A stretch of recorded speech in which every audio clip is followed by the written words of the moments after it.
Hi, I'm WFAE's climate reporter, Zachary Turner. Here's what happened in climate and environmental news this week. International mining company Albemarle is reopening the Kings Mountain lithium mine. The plan is to extract the minerals to use in batteries, both in electric vehicles and in larger standalone systems.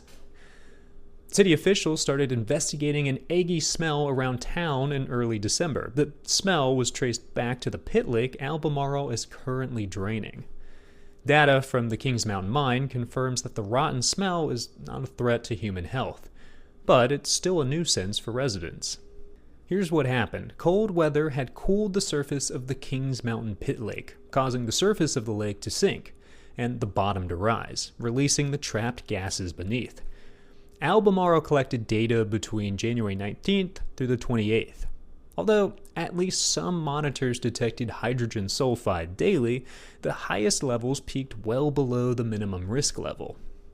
In other words, the smell was a persistent nuisance, but not a threat to residents' physical health. The state of North Carolina joins several other states in suing the Trump administration over the federal funding freeze.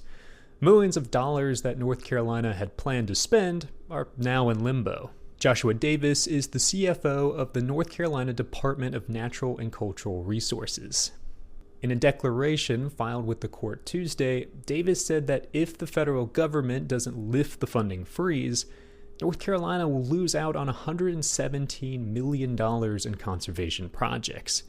State agency has already started work on these projects and counted on these federal reimbursements to avoid a potential budget shortfall.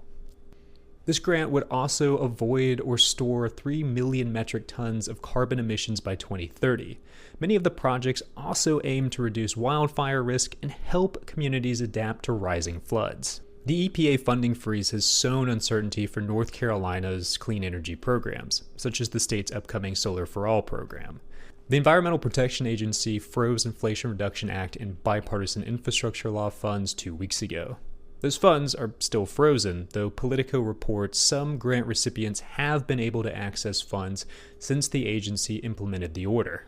The Inflation Reduction Act funded the $7 billion Solar for All program, which aimed to give low-income and disadvantaged communities access to solar generation. The fate of the program in North Carolina remains uncertain. In the 2 weeks following the freeze, the North Carolina Department of Environmental Quality could only access the grant funds intermittently. The department has not received a clear signal from federal regulators about the future of the Solar for All funds. That's all for now. See you all next time.